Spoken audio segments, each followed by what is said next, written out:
छत्रपती संभाजीनगरमधील खवड्या डोंगरावर 2 दिवसांपूर्वी कुणाल चांदगुडे या 18 वर्षीय तरुणाच्या हट्टापायी संपूर्ण कुटुंबाचा शेवट झाला होता। या घटनेत तिघांचाही मृत्यू झाला। मात्र त्यांच्या मृत्यूनंतर देखील नीतीनं त्यांचा पिछा सोडला नव्हता। नेमकं असं काय घडलं की तिघांचेही अंत्यसंस्कार वेगवेगळ्या गावामध्ये करावे लागले। नमस्कार मंडळी, मी जाकीर रजाप आणि तुम्ही पाहतात एस प्राईम न्यूज।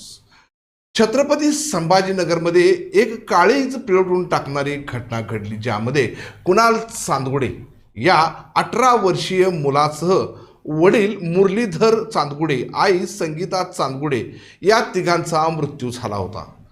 कुणालला वाचवण्यासाठी पोलीस प्रशासन, गावचे सरपंच आणि गावातील मंडळींनी देखील प्रयत्न केले होते। मात्र नीतीने जे ठरवलं तेच घडलं।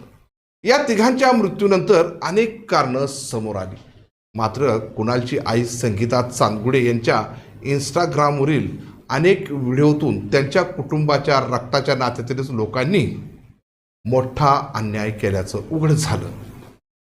त्यांच्या हिश्श्याला येणारी जमीन आई वडिलांनी त्यांच्या मुलींना दिली, मात्र त्यांना थोडीसुद्धा दिली नाही।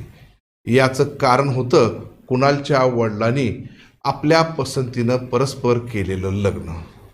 या रागातून कुणालच्या वडिलांना संपत्तीमध्ये वाटा कमी देण्यात आला। या रागातून कुणालची आई आणि वडील हे कधीही गावी जात नव्हते आणि याच अन्यायातून कुणालच्या आईने शाप देणारे अनेक व्हिडिओ देखील बनवले असल्याचं दिसून येतंय। यातूनच त्यांच्या कुटुंबामध्ये किती संघर्ष होता हे दिसून येतं। या तिघांच्या मृत्यूनंतरही नातेवाईकांनी आपला हट्ट उघडपणे करून दाखवला।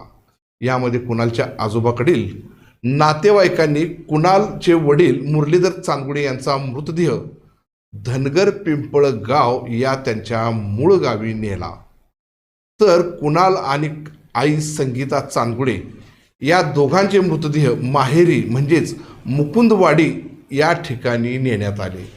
काल रात्री 12:30-1 वाजल्याच्या सुमारास यांचा अंत्यविधी पार पडला। या प्रकारावरून दिसून येतं की या दोन कुटुंबामध्ये किती वैचारिक मतभेद होते।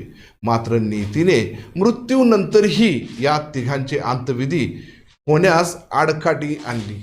त्यामुळे नीती एखाद्याच्या जीवनात क्रूर खेळ खेळते हे नक्की।